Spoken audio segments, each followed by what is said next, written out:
فاعبد الله مخلصا له الدين ألا لله الدين الخالص.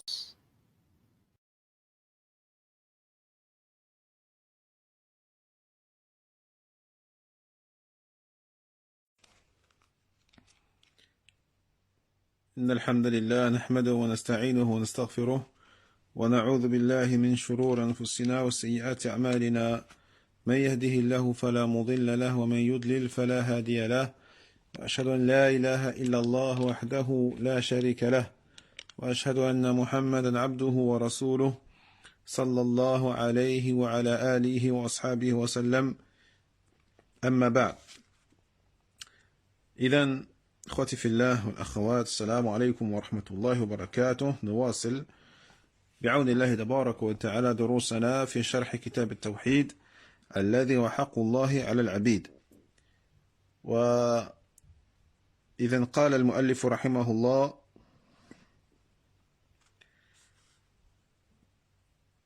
ولأحمد بسند جيد عن ابن مسعود رضي الله عنه مرفوعا: إن من شرار الناس من تدركهم الساعة وهم أحياء، والذين يتخذون القبور مساجد.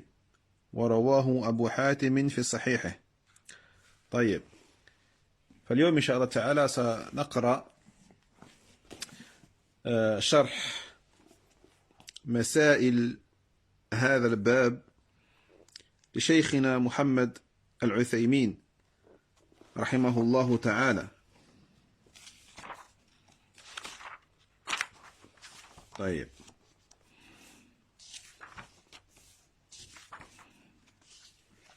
فقال المؤلف رحمه الله تعالى: فيه مسائل. الأولى: ما ذكر الرسول صلى الله عليه وسلم في من بنى مسجدا يعبد الله فيه عند قبر رجل صالح ولو صحت نية الفاعل.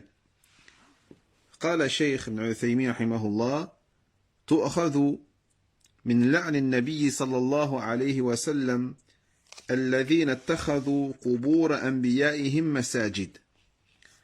وقوله رحمه الله: ولو صحت نية الفاعل، لأن الحكم علق على مجرد صورته، فهذا العمل لا يحتاج إلى نية لأنه معلق بمجرد الفعل، فنية تؤثر في الأعمال الصالحة وتصحيحها، وتؤثر في الأعمال التي لا يقدر عليها أو لا يقدر عليها فيعطى أجرها وما أشبه ذلك، بخلاف ما علق على فعل مجرد فلا حاجة فيه إلى النية. أي ولو كان يعبد الله تبارك وتعالى، ولو كان يريد التقرب إلى الله عز وجل ببناء هذا المسجد اعتبارا بما يؤول إليه الأمر وبالنتيجة السيئة التي تترتب على ذلك، وهذه النقطة تتدرج منها إلى نقطة أخرى، وهي التحذير من مشابهة المشركين، وإن لم يقصد الإنسان المشابهة، وهذه قد تخفى على بعض الناس، حيث يظن أن التشبه إنما يحرم إذا قصدت المشابهة، والشرع إنما علق الحكم بالتشبه، أي بأن يفعل ما يشبه فعلهم سواء قصد أم لم يقصد. ولهذا قال العلماء رحمهم الله في مسألة التشبه: وإن لم ينوي ذلك، فإن التشبه يحصل بمطلق الصورة. طيب، donc on poursuit بإذن l'explication de Kitab al-Tawhid. Nous sommes toujours dans le chapitre intitulé Ce qui est parvenu concernant la sévérité et la dureté à l'encontre de celui qui adore Allah auprès de la tombe d'un homme pieux. Et nous allons lire aujourd'hui les masail, ou l'explication plutôt des masail, des leçons importantes de ce chapitre-là, l'explication du noble cheikh Mohammed al-Uthaymin rahimahullah. Donc il dit l'auteur rahimahullah, le premier point important de ce chapitre: ce qu'a mentionné le messager sallallahu alayhi wa sallam concernant celui qui a construit un masjid, un lieu d'adoration dans lequel Allah tabaraka wa ta'ala est adoré auprès de la tombe d'un homme pieux, et cela même si l'intention de la personne est bonne. Donc, ce point, il est tiré de la malédiction de la part du prophète alayhi salatu wassalam à l'encontre de ceux qui prennent les tombes de leurs prophètes comme des lieux d'adoration. Et cela, comme il dit l'auteur, même si leur intention est bonne.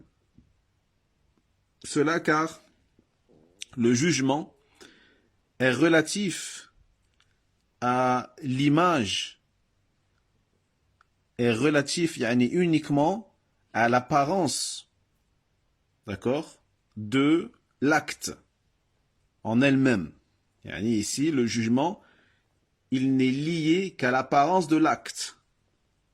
D'accord? Donc, ici, il n'est pas question de prendre en compte l'intention de la personne.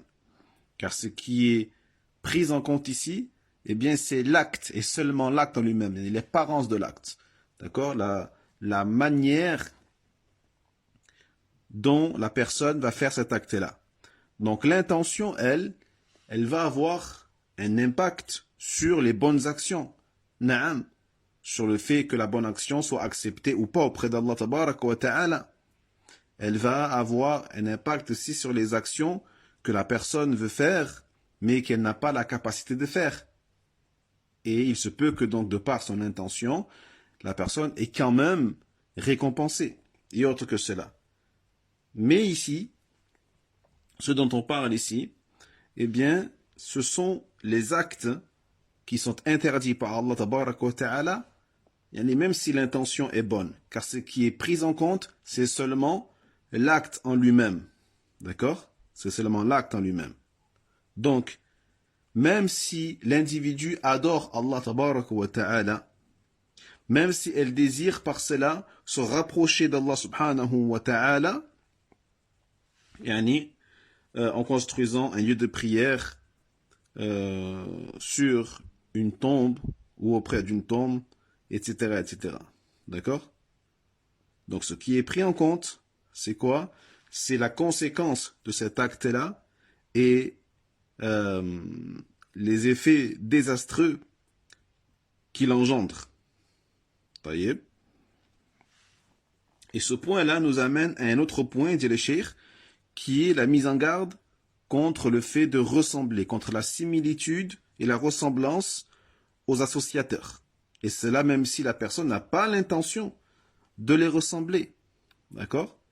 Même si l'intention n'est pas de ressembler à l'associateur, au mécréant, au polythéiste, eh bien, le fait que cela se produise, la ressemblance, eh bien, cela suffit pour que ce soit quelque chose qui est interdit par Allah tabaraka wa ta'ala.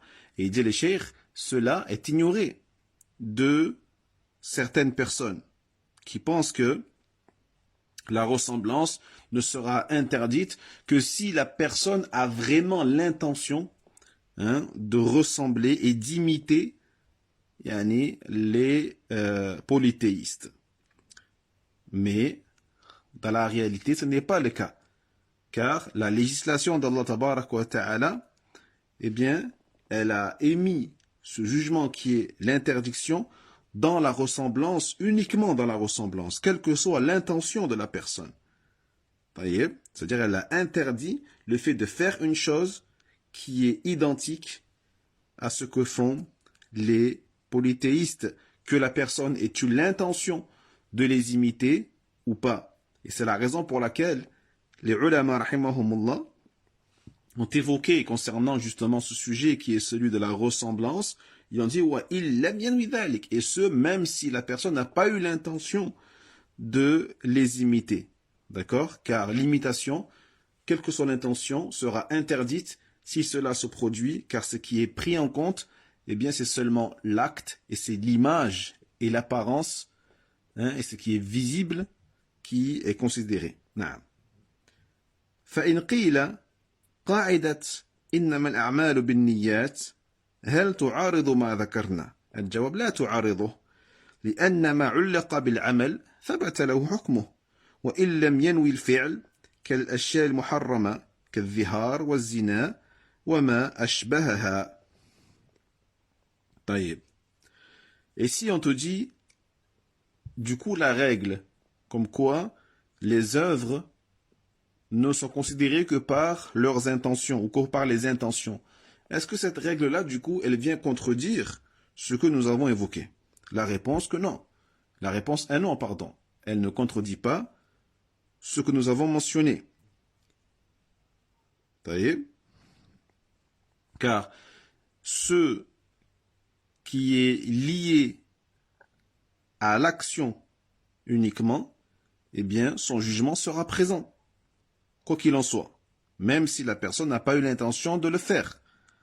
Vous voyez, le jugement, lui, il n'est lié qu'à l'action elle-même, telles que les choses qui sont interdites, telles que al-dhihar ou la fornication et autres que cela. نعم.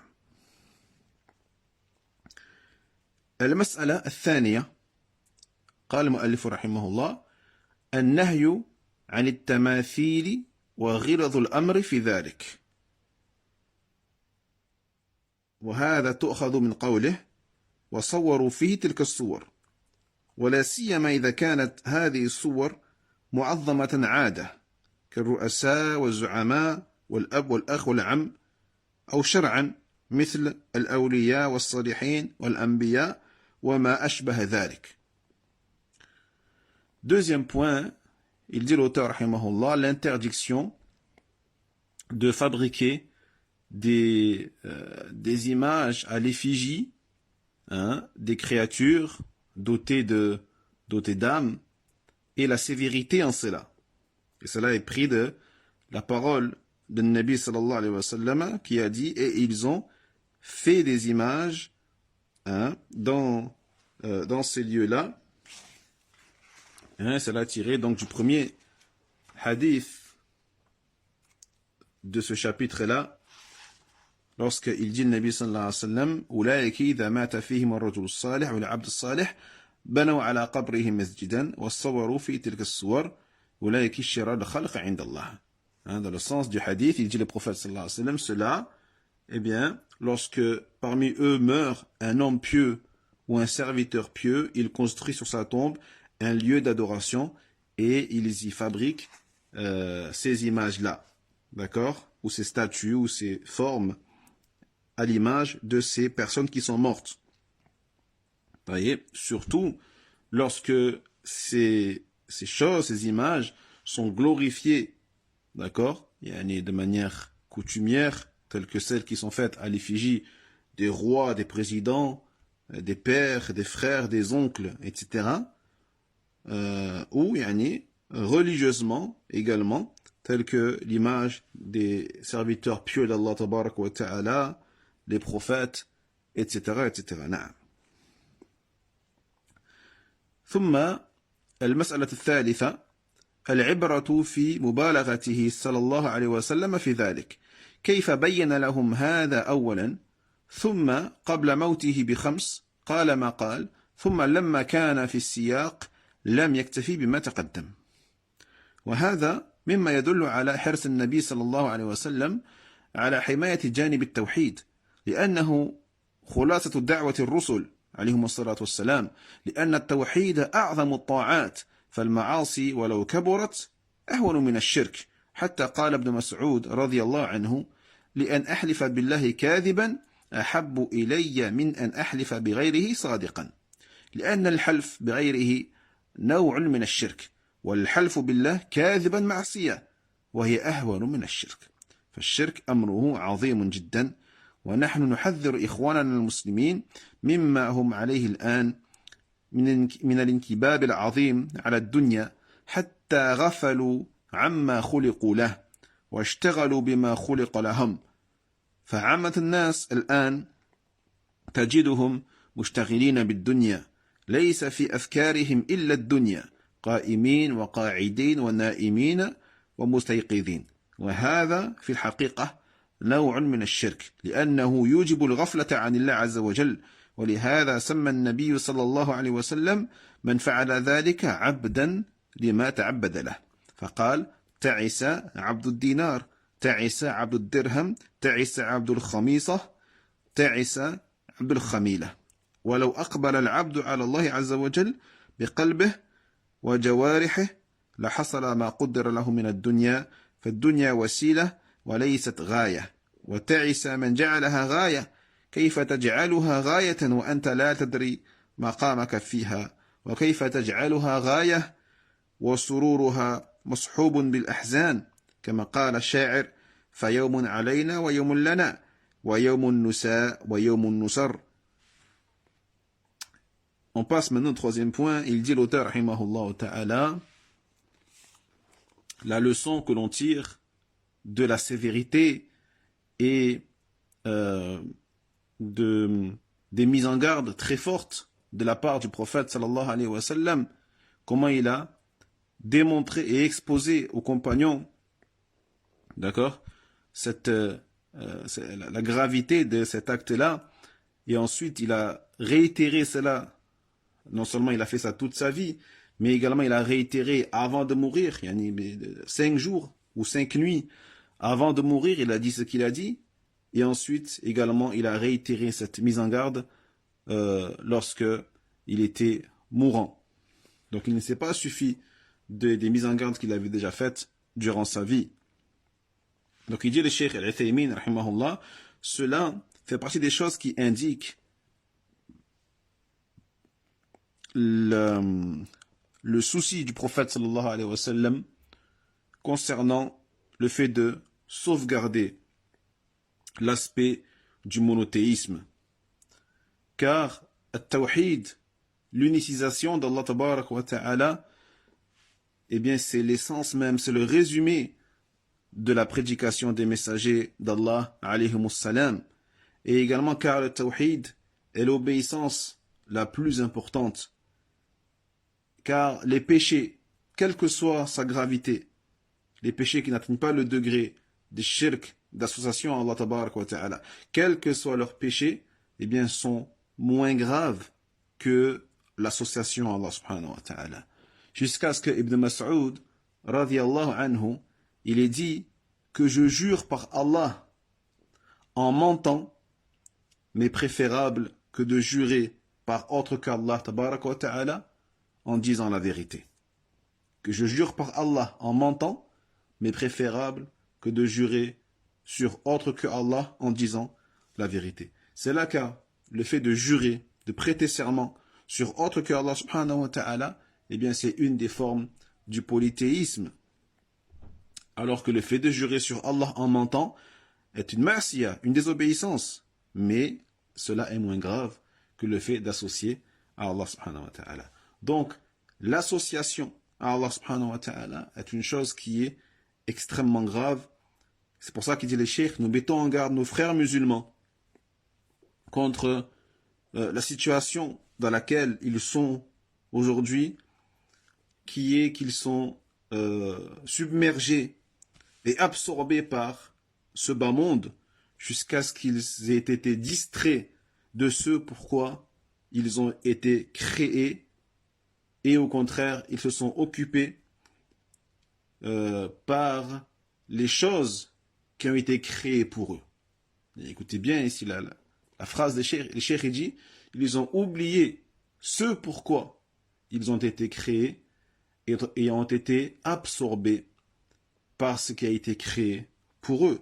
Par ce qu'Allah tabarak wa ta'ala a créé pour eux. D'accord? Donc les gens, la majorité des gens aujourd'hui, tu les vois, ils sont absorbés, occupés par ce bas monde. Ils n'ont dans leur esprit que ce bas monde.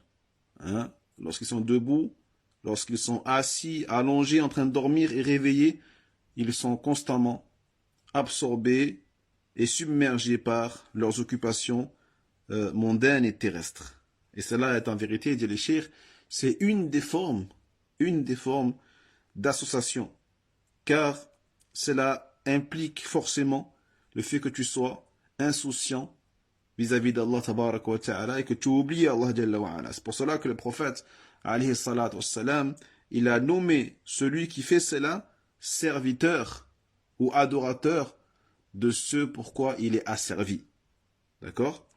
En disant Ta'isa abdud dinar, yani, est perdu, a péri l'adorateur ou le serviteur du dinar, a péri le serviteur du dirham, a péri le serviteur de l'khamisa. Yani, le khamisa, c'est une forme de vêtement, et a péri le serviteur de l'khamila, qui est aussi un vêtement. D'accord? Donc ici, le prophète sallallahu alayhi wa sallam les a appelés abd, serviteurs d'eux. D'accord? Alors que si le serviteur, la créature, s'attache à Allah tabarak wa ta'ala constamment avec son cœur et ses membres, eh bien Allah tabarak wa ta'ala lui donnera ce qui lui a été décrété dans ce bas monde. Et ce bas monde n'est qu'un chemin qui te mène vers ta destination finale, qui est l'au-delà. Donc c'est pour ça qu'il dit ici, malheur ou a péri celui qui a fait de cette dunya sa destination finale. Comment peux-tu faire de ce bas monde ta destination, ton souhait, ton but ultime, alors que tu ne connais pas ta place dans ce monde? Comment peux-tu faire de cette dunya ton but ultime, alors que ces joies sont toujours accompagnées de tristesse? Comme il a dit l'auteur, le poème, plutôt, dans le poème, le poète, rahimahullah, un jour est contre nous et un jour est pour nous. Un jour est contre nous et un jour est pour nous. Il y a des jours qui nous sont favorables et d'autres jours qui nous sont défavorables. فالحاصل أن النبي صلى الله عليه وسلم بعث لتحقيق عبادة الله ولهذا كان حريصا على سد كل الأبواب التي تؤدي إلى الشرك فالرسول صلى الله عليه وسلم حذر من اتخاذ القبور مساجد 3 مرات الأولى في سائر حياته والثانية قبل موته ب5 والثالثة وهو في السياق. Donc, enfin, nous pouvons dire que le prophète, alayhi salatu wassalam, il a été envoyé justement pour concrétiser l'adoration d'Allah tabarak wa ta'ala. Et c'est pour cela que il était, encore une fois, très soucieux de boucher toutes les voies qui pourraient nous amener vers le polythéisme, vers le shirk. Donc le messager sallallahu alayhi wa sallam a mis en garde, c'est pour ça qu'il a mis en garde contre le fait de prendre les tombes comme des lieux de prière. Et cela il a fait durant à 3 moments dans sa vie, il dit les cheikhs. Le premier, durant le reste de sa vie bien sûr. Le deuxième, avant de mourir, 5 jours ou 5 nuits avant de mourir. Et le troisième, lorsqu'il était en train de mourir, lorsqu'il était mourant. Naam.